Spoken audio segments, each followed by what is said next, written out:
So welcome everybody. This is the Office 365 Developer Patterns and Practices or SharePoint Patterns and Practices community call in August 2016. And these are relatively typical calls. There's always a new persons joining into the calls. So quickly, we will always walk through slightly what is the PnP all about, where you're going to find the resources, where we're heading, and then we concentrate on the contributions and other topics within this month.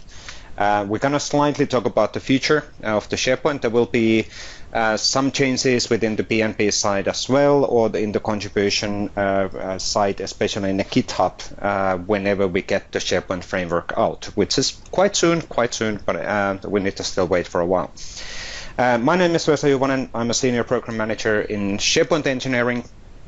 And me and a few others within this call are representing the PnP core team, the people who are actually helping within the GitHub and coordinating what are we actually doing within the PnP initiative, on top of all of the contributions what the community is doing. So once again, there was a lot of people who actually helped us during the summertime. We had a 2-month period when we didn't have a master merge on July. So between June and July, were slightly more silent within the PnP initiative, and that's also because a lot of the team members were on vacation, and we needed to prioritize our family time during the summer vacation period. But anyway, let's get actually ongoing. We will have, like mentioned, monthly highlights, contributions, and other topics, and then demos. We will have 3 demos today.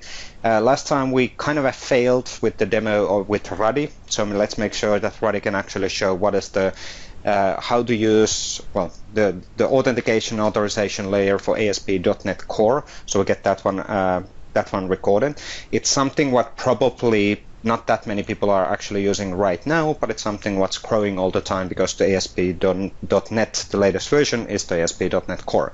Then Paolo is going to actually start the demos. Paolo is going to show the latest version or latest improvements in the PnP Provisioning Engine, and we're going to touch that in multiple sections within the presentation. And then Patrick is going to update us on the latest what's happening on the JavaScript Core side. So showing demos on the JavaScript development, which is aligning already to the SharePoint framework development practices, even though the SharePoint framework isn't officially yet out. So let's get actually ongoing. First of all, the typical slides. The SharePoint PnP or Office Dev PnP. We provide code samples, guidance documentation in MSDN, monthly community calls, which is this one. Case studies. We'll have a case study with Blue Meteor, who is one of the ISVs who did the transformation to the adding models and cloud models quite early, and then also with Volvo Cars. We've been now more and more concentrating on a SharePoint framework, and I do know that it's slightly frustrating that you can't get your hands on it yet, but it's coming really soon. So just wait for it, and you get a preview. Previews are going to start quite soon. There's a lot of stuff in the SharePoint adding model, Microsoft Graph, and Office 365 development in general. So this is all about SharePoint development, but also we touch the Microsoft Graph and Office 365 development practices.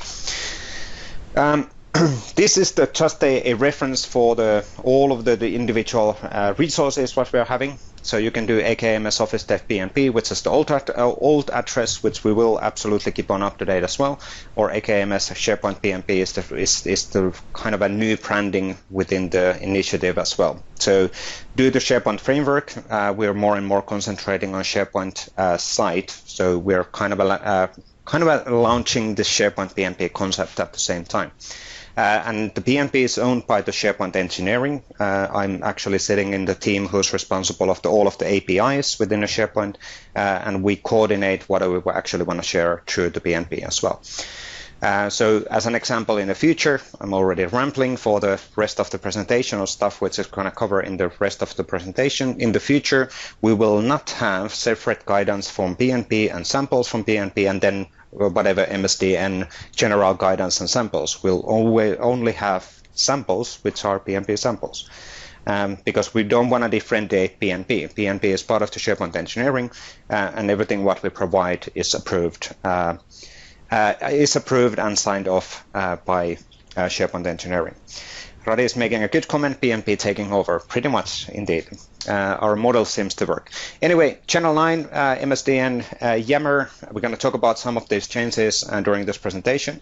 We have a monthly community call, we have bi-weekly office hours, we have a lot of repos, we know that might be highly confusing, there's a lot of material out there, but I'm going to show you how to find the relevant material within the following slides as well.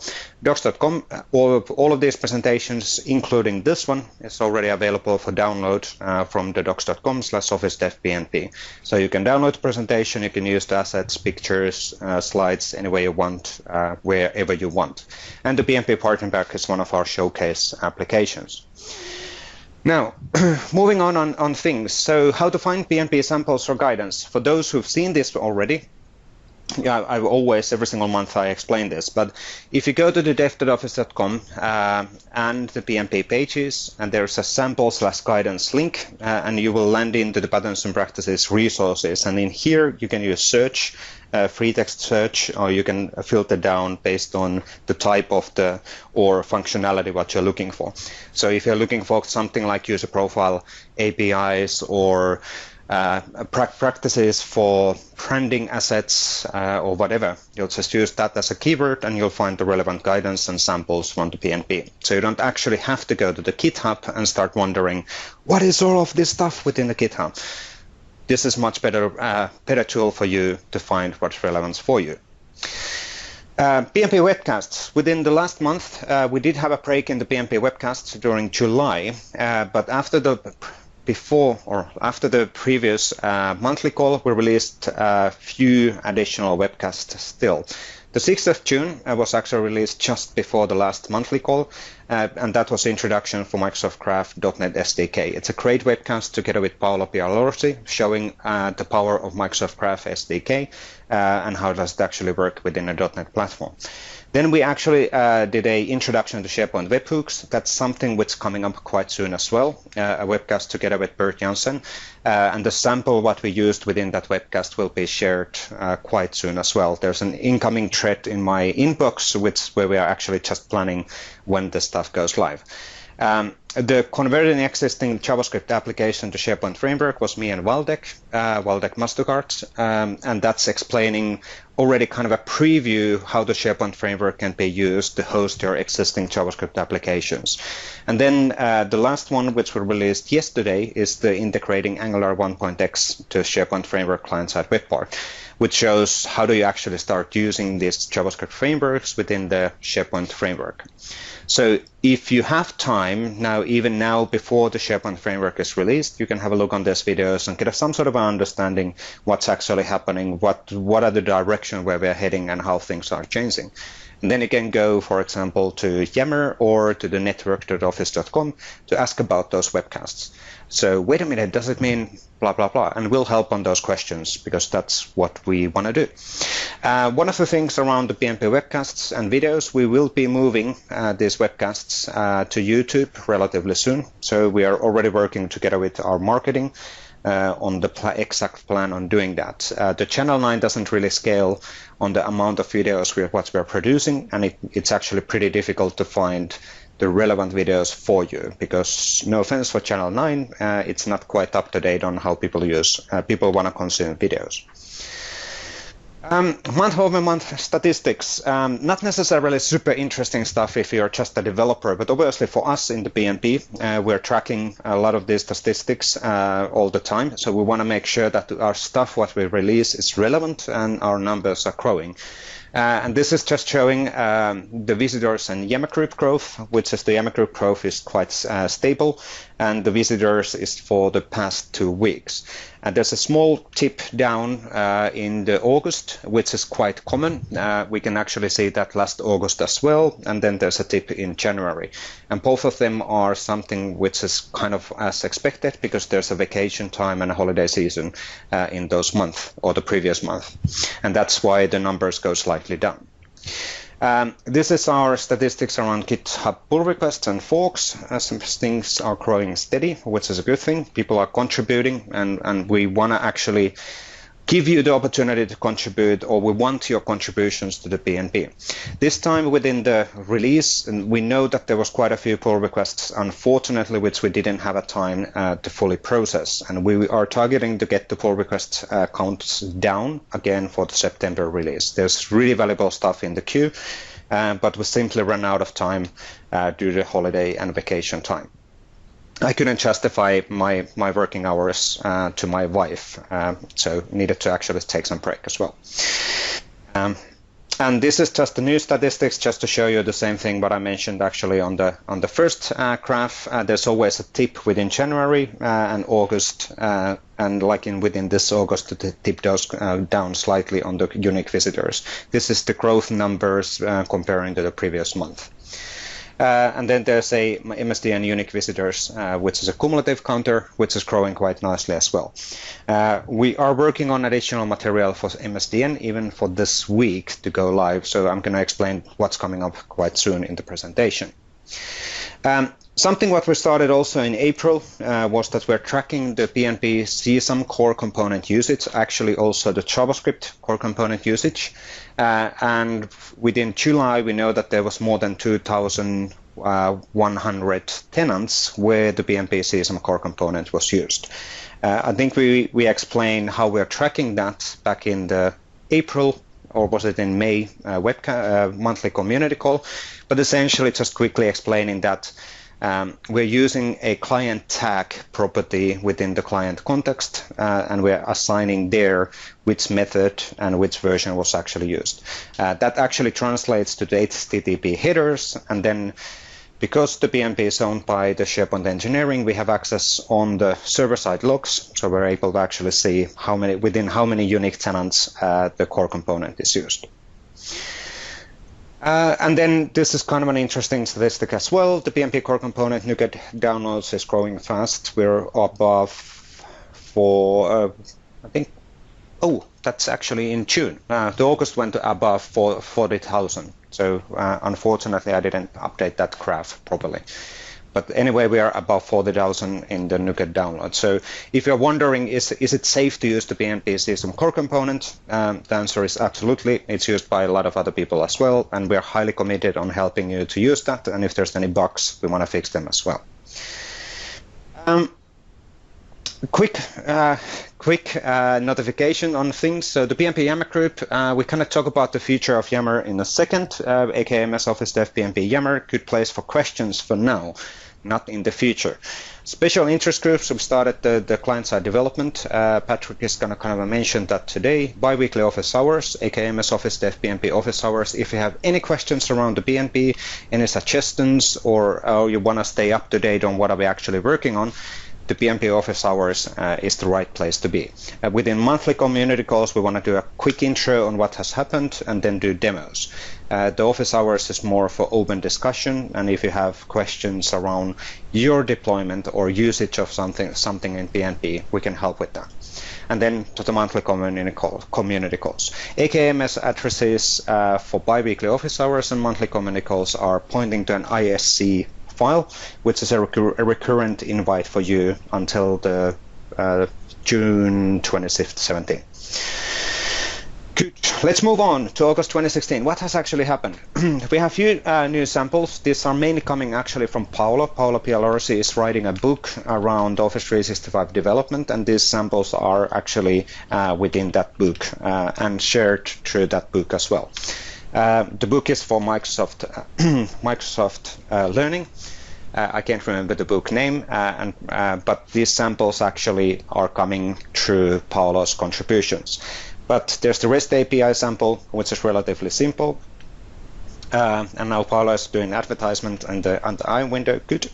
There's the sample of the .NET Graph.NET SDK usage. There's the Outlook Consume Graph API from an Outlook client. Then there's quite a few updated samples where there has been additional capabilities available, additional things what the samples are showing. So we're pinpointing them and linking them also within our release notes, which went live in the dev.office.com/blogs earlier today. Or you can download the presentation and click on those links, and you'll get access on the updated material. updated Visual Studio tooling, which is a nice tooling support for Visual Studio 2015, which will actually give you some PnP packaging tooling extensions within Visual Studio. And then the final topic there is the Sandbox Solution inventory script, which we're going to talk about slightly later with still on the presentation. On the core and engine updates, we had actually quite a lot of updates in the core component. So there's a lot of improvements on the core component side, mainly on the PnP Provisioning Engine side. So the PnP Provisioning Engine is inside of the CSOM Core component, and that has now evolved to fully implement the latest provisioning schema. So we do support now navigation settings, structural navigation or manage metadata navigations, force checkout for a list, break role inheritance for subsite, contribution managers for term groups, base site template support for user custom actions in the list level, and also for reuse, support for reused and deprecated terms. So we're trying to get all of the stuff what we had in the schema definition for the remote provisioning schema implemented in the engine. And that's now already merged, obviously, and that's already updated in the latest version of the NuGet packages. There's quite a lot of other additional support in the PnP Provisioning Engine side, also in the CSOM side. There's also quite a lot of changes in the PowerShell side, the PnP PowerShell, which is extremely popular. So it seems to be that a lot of IT pros or actually even developers are using the PnP PowerShell as the easiest way to manipulate their sites without writing code, because you can just write a PowerShell which will access the sites and do modifications or apply branding or whatever is needed. And there's a lot of improvements on that side as well. Core.js has moved to version 1.03. This includes, for example, support for patching and caching, and Patrick is going to show that one in practice slightly later today within this call. In the PnP partner pack side, we're still kind of pending. Unfortunately, Paolo is leading that effort right now, and he's been on vacation, and we need to prioritize his time with the family. But by the September release, we're targeting to release a PnP partner pack v2.0. Together with something which is really cool. So there will be a public template gallery. So you're able to actually publish your remote templates to this public gallery where other people can consume and rate those templates and all of that. It's almost like we shouldn't say this out loud because it has a bad name, but the thinking is almost like the Fabulous 40 templates, but using the right future-proof models. So using the remote provisioning template structure. Good. What else? Sandbox Solution Transformation Resources, just to mention this one as well. And I need to start rushing again because we need to give enough time for the demos. We did release few kind of a specific Sandbox Solution guidance articles or tools within the PnP side. So there's a PnP within the PnP MSDN. There's a Sandbox Solution Transformation Guidance page. It's not a super long. It's relatively long, but we're extending that even during this week. So we're adding new articles underneath that one, which will help to understand where can I transition from my existing Sandbox solutions. Now that the code behind Sandbox solutions will be removed, or the support for them will be removed within a SharePoint Online. The second one is a PnP tools script, which you can use to analyze or get an inventory of any Sandbox solutions within your existing within your tenant. So you will understand, okay, these site collections have a Sandbox solution, and which of them contains some assembly. Now, one of our friends from Rencor, and there's quite a few of them in a call as well, they actually released a additional tool called Rencor SharePoint Sandbox Solution Inspector. And this is a free tool for you to use as well. It's kind of the idea came from the script which we released in the PnP last week, and they started working on this additional tool. And the tool itself will help, for example, to automatically convert any Sandbox solutions which contains an empty assembly as a clean, up-to-date Sandbox solution. So it's able to automatically fix some set of your Sandbox solutions within a tenant if needed. It has also additional guidance and capabilities and it's a free tool. So you probably want to check that out if you're helping any of your customers, or if you need to figure out what to do with sandbox solutions within your Office 365 tenant. Cool. And what I was planning to do around the sandbox solution is that because we have a bi-weekly office hours tomorrow, if you have any specific questions around the sandbox solution transformation, or you have questions around what does it actually mean and what do I need to do, let's talk about that one more detail tomorrow, where we have more time for the open discussions. Good. These are all the people who, from a community side who contributed within this release, so within the past 2 months. And there's quite a lot of familiar faces there, and there's quite a few actually new names as well. So these are the people who contributed either in the MSDN or with MSDN contributions, because in the PnP MSDN you can actually modify and submit changes in a GitHub, or they provided some additional code changes or samples within the PnP repositories. Not going to mention all of these names, all of the people by name, because that would take too long, but thank you very much for your help. From all of those people, we have got a clearance to use, or they've asked us to use their logo as well. So these are those people from the previous list. Some of them work for these companies who essentially accepted that their employees are working with the open source and community-based initiatives, and they contributed to the PnP. So absolutely highly thankful, and we absolutely appreciate the assistance with this initiative. On the Microsoft side, we have a typical set of Microsoft people. Typical set of Microsoft people who have been contributing in the past as well, and then I'm explicitly calling out Karine Cohen and Mike Morrison, Karine Bosch, Cohen Sommers, and Mike Morrison, who are not, let's say, the typical group of people, because they're not actually spending their time. Well, they contribute outside of their business hours with their contributions, like many of the other Microsoft people as well, but these are the new people who haven't been that active in the past. One thing what I wanted to quickly still touch before we start the demos, Yammer changes. So during summertime, there was an announcement in the Office 365 technical network that the Yammer group's Yammer network will be shut down. Personally, I don't quite like this decision. There's multiple reasons why personally I'm not quite fond of this decision. But the target is to move the discussions to network.office.com. So if you go to the http network.office.com, there's a new community portal where you're going to register.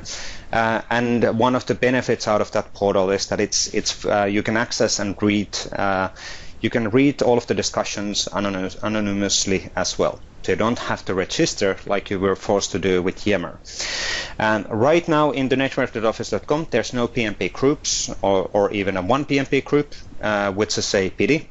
But if you would like to have a PnP group there, please just start a discussion in the network.office.com and ask for that kind of a group. So your community opinions do count, and they do matter when we're designing where we want to go within the community site, also from a platform perspective. If you create a discussion, for example, inside of the SharePoint developer, there's a PnP tag which you can use to tag all of the PnP related questions and discussions. Good. Something what I wanted to kind of quickly preview. This is related on the PnP Partner Pack, and I kind of mentioned this one already, the PnP Partner Pack 2.0 changes. We are planning to release this PnP template gallery. This will be a open and anonymously accessible, and you're able to then download contributions from the community, which are actual templates. So these are then remote provisioning templates, which can be used with the PnP Provisioning Engine. And this is planned to go live later this month, and we're looking into creating some templates, an initial set of templates what people can use and download for their own preference. It's pretty nice idea. It's almost like the Fabulous 40 thinking, but we want to make it open source, and it's actually filtering down the categories and the templates directly from GitHub. And we'll come up with a proper communications how it works whenever we get everything polished and a few of the sample templates available. And final thing before we go to the demos. So what's in the queue? Obviously, SharePoint framework, big thing within. Maybe I should actually within this month. That's probably safe to say, because we promised to deliver the SharePoint framework during summer, and September is not anymore summer. September is on autumn, at least in this side of the Earth. So the SharePoint framework initial preview release will be available for first release tenants quite soon, and we're looking into having a new repository structure which will support the SharePoint framework functionality. So there will be an own new SharePoint organization which already exists in a GitHub. And then we're looking into having a specific sample repositories for the SharePoint framework specific samples. So you don't have to pull down all of the stuff around Office 365 development. You can target around specific areas within the development segment. So there will be a SharePoint framework samples. You can actually pull it down. And there will be a few other repository samples as well. On the provisioning engine side, we implemented the latest schema changes already there. We're now looking into quality improvements. We don't know exactly what would be missing, so your feedback is more than welcome. Core component general improvements, nothing in the queue that much. PowerShell, the same thing here. Something might be missing. More than welcome to we more than welcome additional commandlets. But it's more around general improvements. Sample solutions, clearly SharePoint framework and webhook demos will be available. Maybe Microsoft Graph and Office 365 API stuff in the future as well. And the PnP Partner Pack is planned to get ready by the September release. But that's it, and I spent almost 30 minutes, and I do apologize for the demo presenters. I'm always doing this. So let's get back actually on the demos. First one will be Paolo, then we move into Radi, and then to Patrick, and hopefully we can keep these in 10-minute segments, and I do know, guys, that it will be difficult, but Paolo, can you start sharing? And let's have a look on the PnP Provisioning Engine. Yes, thank you, Vesa. I'm going to share my screen right now. And hopefully the god of bandwidth will be with us, because as you said, I'm on the seaside for summer vacation, so I don't have very good bandwidth, but I will try to do my best. So, as you said, we released the latest release of the provisioning schema, the 2016-05, in which we have some really nice improvements related, for example, to the capability to handle the navigation settings, to handle the search settings for web and site collections. We have the capability to support the upload of an entire directory of files into a document library using the provisioning engine, and many other new capabilities. So I'm starting showing you the homepage, the provisioning schema repository, just to show you that right now the current implemented version of the engine is the latest one, and we will see just a few demos of all of the new capabilities that we introduced. So first of all, I would like to start showing you the capability to support the navigation settings, which is a very often requested new capability. So I will extract a template from a site that I already created, which is this one, in which I have enabled the publishing features of SharePoint, and in which I have the current navigation with some custom navigation nodes in the structural navigation here. So if we go to the site settings here, we can see in the navigation settings that this site is using the structural navigation both for global and current navigation, but we do support managed navigation as well, and more in general we support all of the available options for navigation settings with the provisioning engine.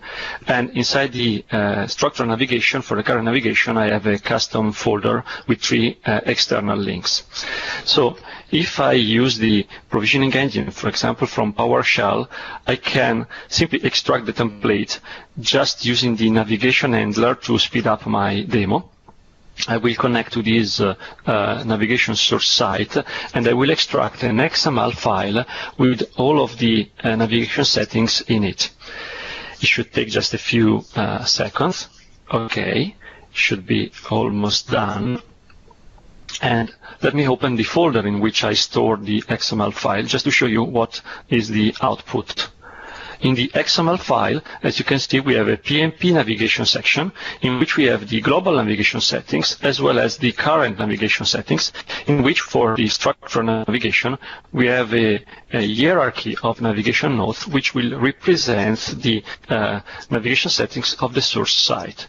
For example, when we provision the navigation settings, we can also define if we want to remove any already existing navigation node from the target site, so that we can clean and apply the fresh new navigation settings from the source site or from the source template we have. And I will do that right now. So I will set to true this attribute, which is by default set to false. So it is up to you to make this choice. And I will also remove, for example, the page not found link, which usually is an hidden item in the navigation settings, and which will be pretty soon removed by the engine as well. So let me save this template and let me apply it to another site, which is a fresh new. I've just created this site using PowerShell, and it doesn't have any item, any custom item in the current navigation settings. So again, I will apply this template to the target site, simply using the navigation handler to speed up the process. It will take just a few seconds, at least hopefully, and as soon as it will be ready, we will see that in the target site we will have the current navigation exactly configured as the source one. Okay, let me go back here and let me refresh this site. And as you can see, we have the current navigation already defined. Just some information. Whenever you set up a custom navigation in the source site, and for example you target any custom page or any custom content that you have in the source site, you should keep in mind that when you apply the navigation settings onto the target site, you will have to have the same pages onto the target site as well. And as you probably know, we do not export any content using the provisioning engine. We simply export settings, metadata, and all the artifacts. So in case you want to move an entire publishing site, for example, from staging to production, you will need to have a custom handler which will extract all of the custom content and pages from the source site, and which will apply all of these contents onto the target before moving the navigation settings. Otherwise, if you will try to create a navigation node which targets a page or a content that does not exist in the target site, of course the creation of the navigation node will fail. As I said, we don't want to support content extraction, so if you want to do that, it is up to you to create a custom extension in order to achieve this result. Another really interesting capability that we introduced in the engine is the capability to do bulk load or bulk upload of directories. So let me show you what I mean. Let me move to another folder and let me show you the content of the folder. Here we have a directory sample XML file, which is available on the GitHub repository that we have for the PnP provisioning schema.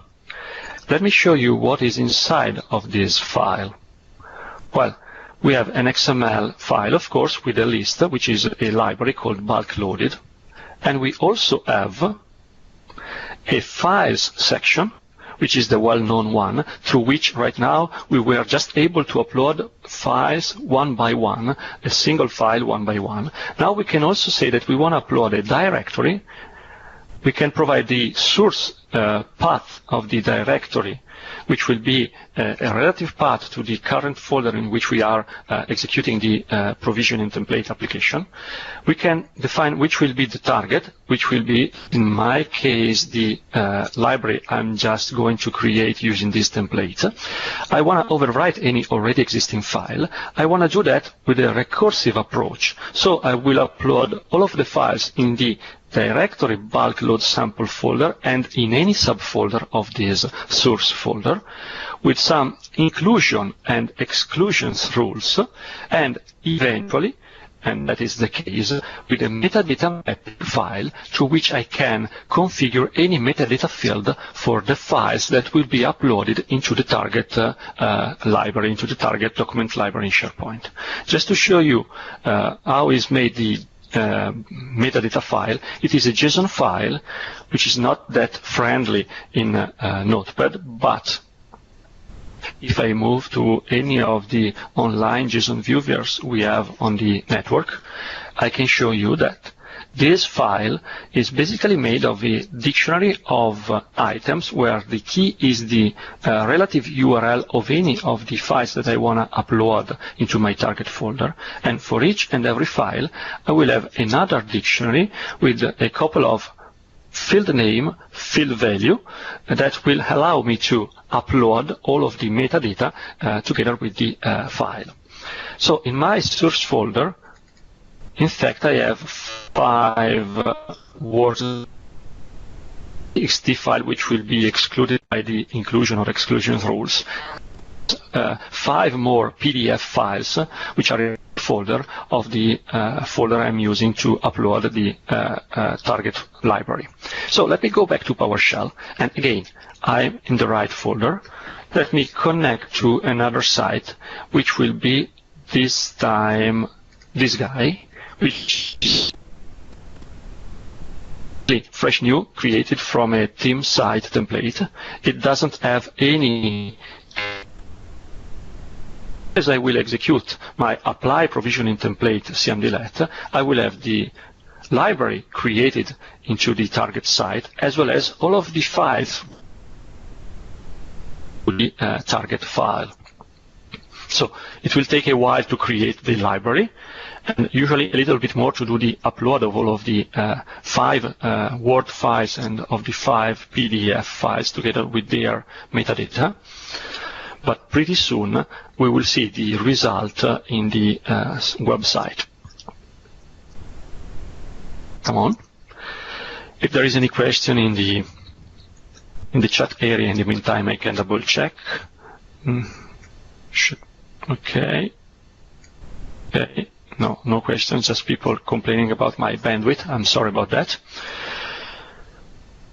So it is uploading all of the files, so we can already move to the target site and see what is happening.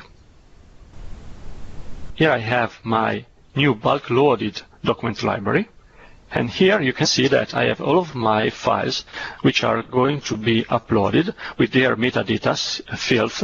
And so the provisioning engine is creating the entire structure onto the target site.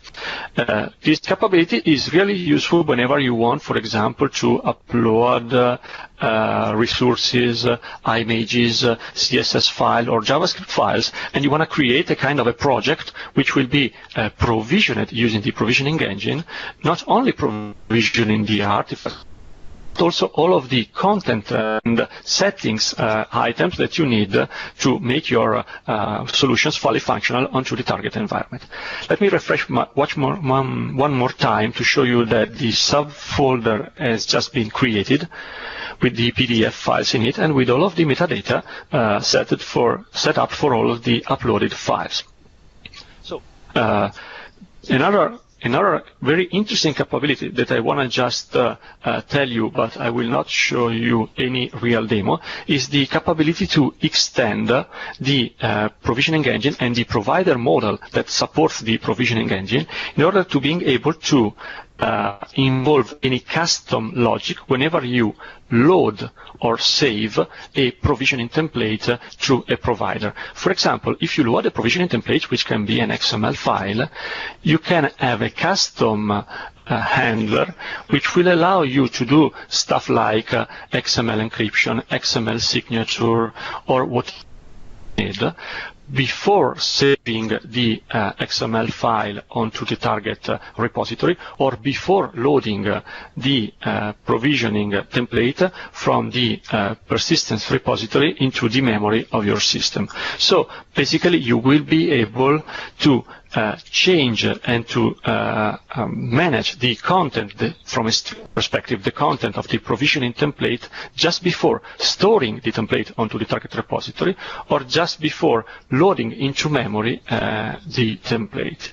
This is really powerful whenever you have to do custom extensibility of the provisioning engine in a way. In fact, and I'm gonna finish my demo, you can, for example, use the get provisioning template, the get SPO provisioning template, or the apply SPO provisioning template cmd-left, providing a new template provider extensions argument, which will allow you to provide a custom object which will do any custom extension tasks against the provisioning engine, as I said, before or after storing the template onto the file system, or after loading the template from the repository. There are many, many other new capabilities we introduced, but I just have 10 minutes for you, so I will stop now my demo, and I will give the stage to Radi, if I'm not mistaken, who is the one following me with another interesting demo. Thank you. Yes, thank you, Paolo. And like mentioned in the IM discussions, we will release a blog post in the dev.office.com/blogs tomorrow, which will then show some of these capabilities, what the PnP engine is all about, and that should go live tomorrow afternoon in European time zones, so early morning in US time zones. But I think Radi is already starting to share, and let's do an update on the ASP.NET Core authentication and authorization layer. Okay guys, so hopefully the audio is pretty cool. I've just extracted some slides out of presentations that I've done, first explaining what are we trying to do here. So for SharePoint apps and the current or the legacy version of ASP.NET, whatever you want to call it, we had a good set of tools out of Visual Studio or tooling. We had a proper mechanism to build apps. When it comes to ASP.NET Core, there's first a huge change in the runtime, in the entire ASP.NET stack. There's lots of merging of technologies and so forth. So there currently isn't really a story of how would you build a SharePoint provider-hosted app on top of ASP.NET Core, or there is no mechanism yet so far, and what I would like to show you is an initiative in order to provide that story. So why would you use ASP.NET Core in the first place? Well, first because you want to get and reap all the benefits that ASP.NET Core offers as a platform on top of ASP.NET. You might want to move legacy ASP.NET solutions, or apps, I should say, or add-ins, I should probably say, to ASP.NET Core, because you want to move that stuff. In general, you just want to use it because your team is moving to ASP.NET Core, or your application or product is moving to that platform. And just a side note there, we still do authentication through SharePoint add-ins.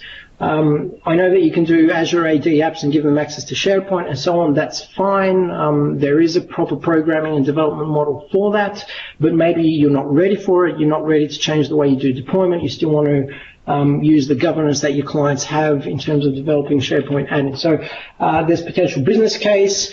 Maybe it's one step early, but whenever the wave hits, we at least want to have a story.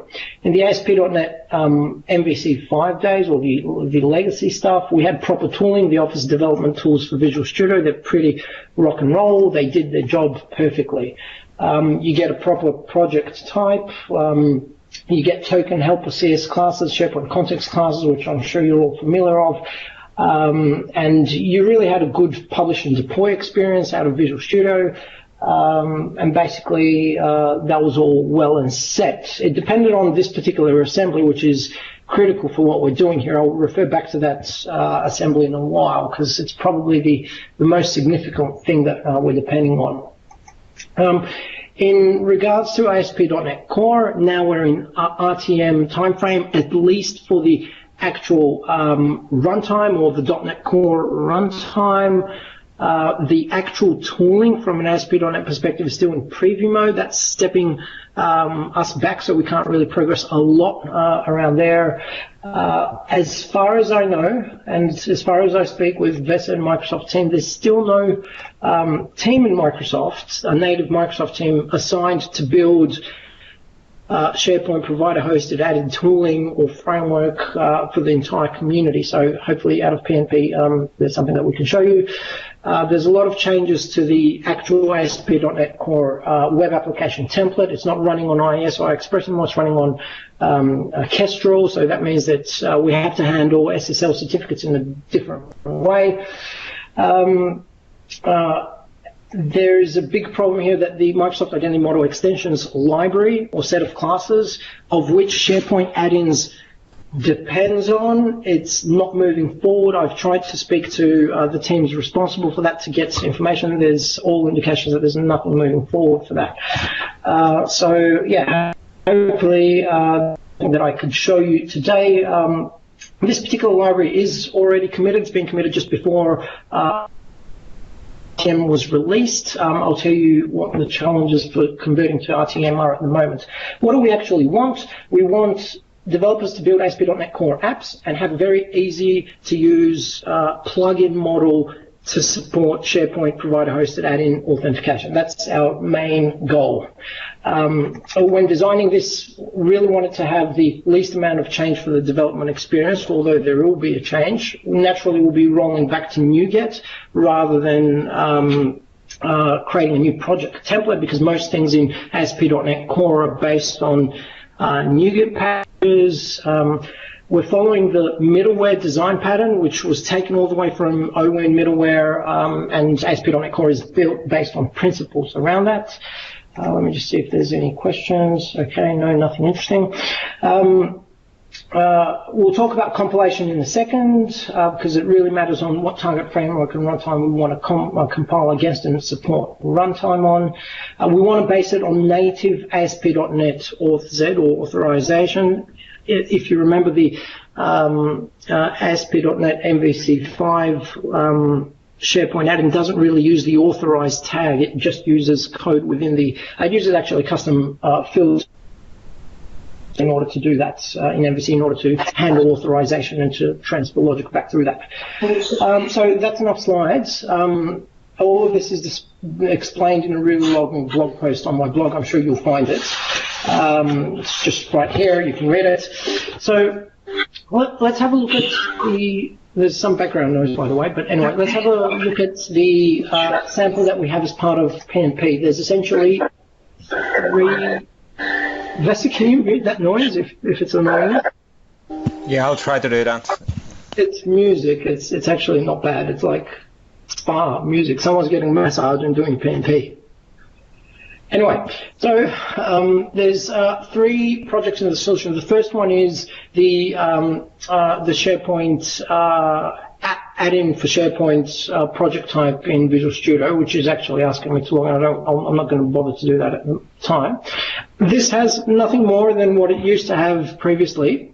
There is no way to create what I'm showing you through project templates, but I've just basically taken a project created with Visual Studio and got rid of everything else. So it's just got the manifest, the app config, or whatever else it needs for the SharePoint app package to essentially build. We have the starter web project, or as I refer to as the minimal ASP.NET Core web project that you need to get started and running. So you'll see our runtime is DNX 451 at the moment, so I'm still using RC1 bits.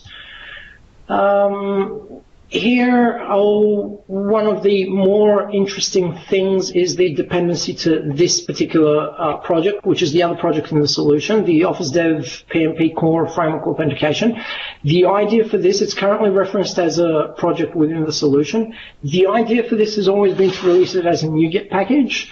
We're waiting for development in tooling, in Visual Studio tooling for ASP.NET Core. plus some of the movement around the authentication and the claims OAuth token libraries that this thing depends on, which I'll talk to you about in a second. But hopefully one day, all you'll need to do is say, install package, you type in this thing, and you get SharePoint add-in authentication capability.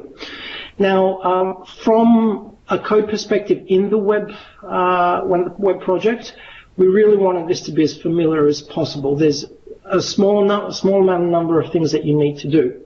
The first thing in the startup CS file, or as in the old days it was the startup.auth file, one of the things we need to do is plug in the authentication middleware. It's currently using the use SharePoint authentication method. Still thinking about this name because we still need to distinguish between high trust authentication and ACS-based authentication. So still thinking about this thing. We're using an options class based on the ASP.NET Core middleware, so that defines what you can configure and how you configure it. There's some default settings that are being put in place, and quite interesting, we'll talk about eventing in a second. So that's all you need to do, and a few less things in order to have this authentication middleware in your ASP.NET Core pipeline. We also need cookies because we're depending on cookies in order to do session storage on the server. So when one user clicks between pages, we need to identify them so we don't re-authenticate them every time that they hit things. So that's why we need session and we need cookies in order to do this. One other thing that's a bit tricky is hosting the web server. The reason why that's tricky is because now in .NET Core, it's the application that decides how it should host itself through the Kestrel web server, and that's why we need to configure it to run on SSL so we can do SharePoint add-in authentication. So there is some low amount of setup that needs to be done. The moment the ASP.NET tooling comes out for Core, I'll be revising this in order to absolutely minimize the amount of code that you need in order to get started. From a code perspective, in a controller, notice this controller is not locked down for authorization, but it can be. This is the home controller, so in this case I haven't locked it down, but you will find this particular code context through something that's called Core Provider. And if you look at the class where this is based on, it's based in the authentication library part of PnP. You will notice that it is not really part of the core. The reason why it's not part of the core is because we're mixing .NET's versions here in dependencies. This one's compiling for DNX or NetFX Core, as it is in RTM. So that's the reason why this cannot just be plugged into the native core library as part of PnP. In future, we'll see what the true life cycle of this code will be. At this stage, there's not enough capability or reasoning to move it in there. But anyway, this code is extremely familiar to you. We get the client context using the client context class. It's actually rewritten class, so you will notice the typical SharePoint context token classes. They are rewritten to support native things that ASP.NET Core supports. For example, the way it extracts cookies, completely different. The way it handles the request pipelines, completely different than the HTTP request classes, and especially around session storage and the way it uses it in order to rehydrate the server-side authentication part of the token, so it identifies the two users. You can have a look at those classes. The options class is very simple, based on whatever settings we need in order to configure this. That's boring. Now, where all the exciting stuff happens is in this middleware definition. So it's currently called SharePoint Authentication Middleware. This is still just one class. I'm thinking about making it a base class and making two versions, one for server-side high trust and the other for authentication middleware. I think I'm running out of time, so I'm just going to run this. Maybe just show you the configuration before I run this. In app settings, we have the typical client ID and secret. That's the only configuration that I want people to do, and I don't even want to have, sorry, Paolo. I don't want to have this code in there as well because it forces the developer to know how to extract the settings, but that's how ASP.NET people do it as well, so I'll just follow the pattern. One thing that's extremely important is the SSL certificate, but that's different in the way Kestrel does SSL coordination. So anyway, when we run this project with F5, basically the solution will kick off. We'll get our console on the left, which is showing us what's going on. On the right, my browser will open the home controller, which is allows unauthorized access. Basically, that's why I'm getting this unauthorized user in here. And the controller is not locked. But if you decide to lock down the controller with an authorized tag, I'm sorry, I can't do that.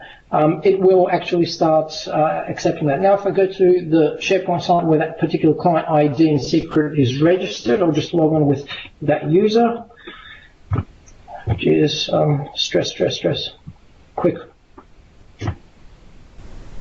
Now, I will be taken to the SharePoint site. I just want to use this in order to show that there's activity happening. I'll go to the app. So this is just a normal developer site. The app is deployed just normally. I'll click on this. The two components will do their middleware handshaking. There's lots of requests going. And here I've retrieved the name of the user because that's what my home controller does. There's another controller here, list controller, which will actually reach out and get all the lists through there. So in short, because I probably shouldn't waste more time looking through the code, we basically have an ASP.NET Core starter web project which has a dependency to the place where all the code is located, and it's doing authentication, doing all the token handshaking. You can always debug that, and wherever you need things like events being thrown whenever authentication succeeds, you can use this particular class to get information. So maybe you want to write details about the current user that's coming in from SharePoint.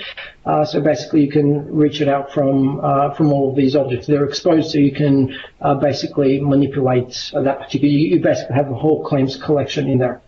So there it is. There's lots of next steps, including porting to RTM. There's reasons why, and the reason is purely ASP.NET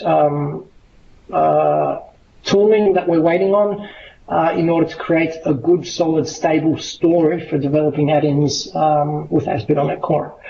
I think that's from me. I took more than enough time, so don't worry about it, Radi. And obviously, if there's questions, let's follow up those questions in Yammer or within the network.office.com, and we'll loop in Radi if Radi is not following on that stuff. We will go slightly long today, which is slightly unfortunate, but it always happens. Sorry. Because no, it was actually me taking too much time on the intro or the summary of the month. But let's move still to Patrick and have a look on the JavaScript core, where we're heading with that one. And for those who need to drop away from the call, since you might have some other commitments, have a look on the Channel 9 video section tomorrow. This video will be there shared within 24 hours.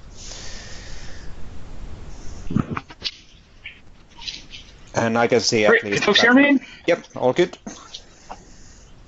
So I wanted to show a little something and give a quick update to where we're at with the JS Core, and we'll do a little bit more in-depth on this Thursday's weekly special interest group call. I'll dive into that a little more. So please do join that if you want to see a little bit more detail, but I'll go a little bit quick here. So the first thing I wanted to show you is I've set up a little project here. One of the questions we get is a lot of folks write console apps in C# using the CSOM library, which is great. I've done a ton of that.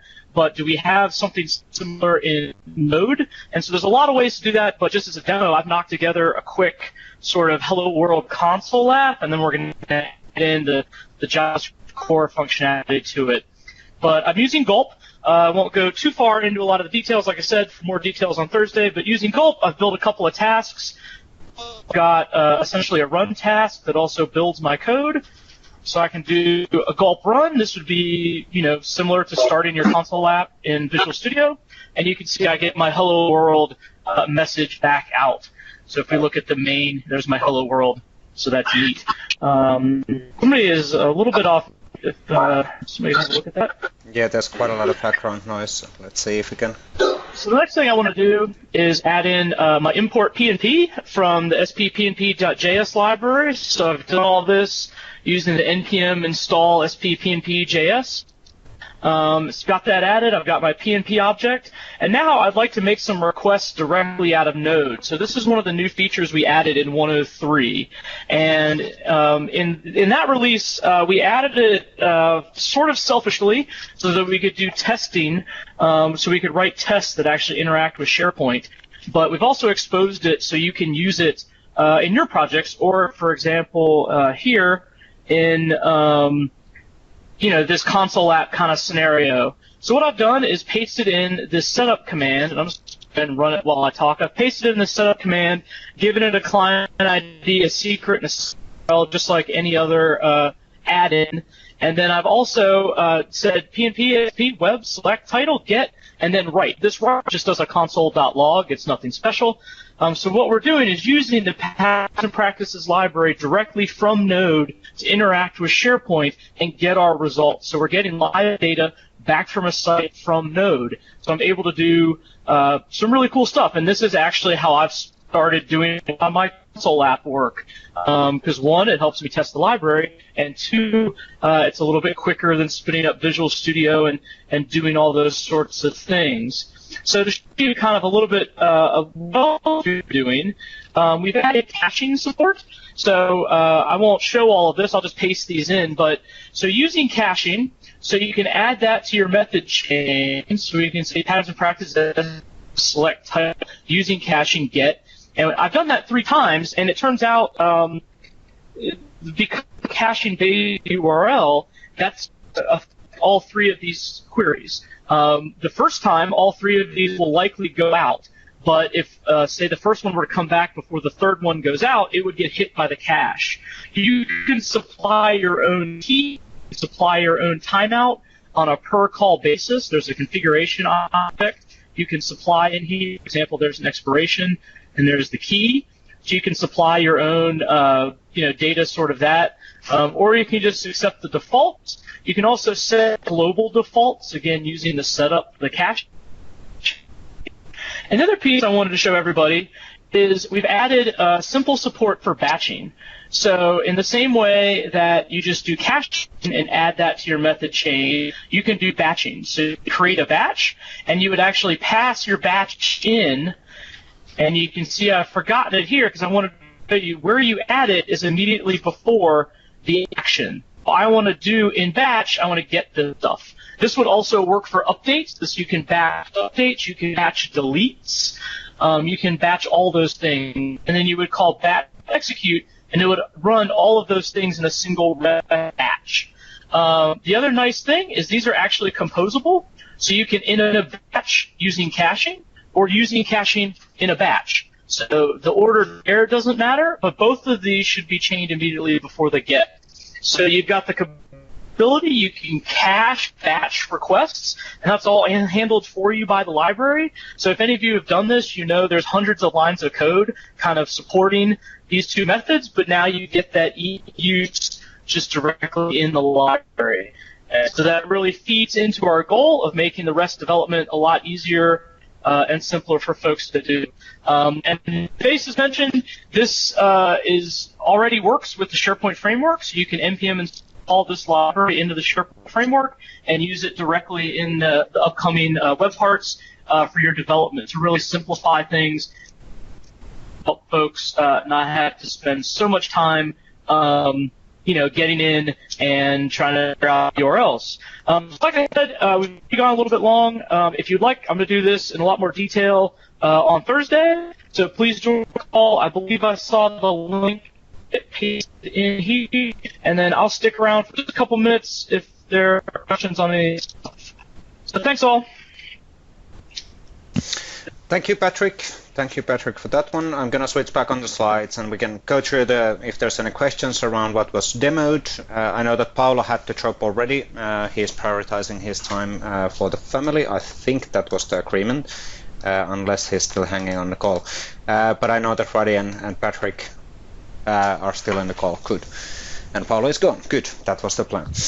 But anyway, if there's any additional questions, if there's any additional topics for JavaScript development side, please join on the Thursdays weekly call. That's a good way of actually getting more closely involved on that JavaScript core component development and to understand where we're heading with that one.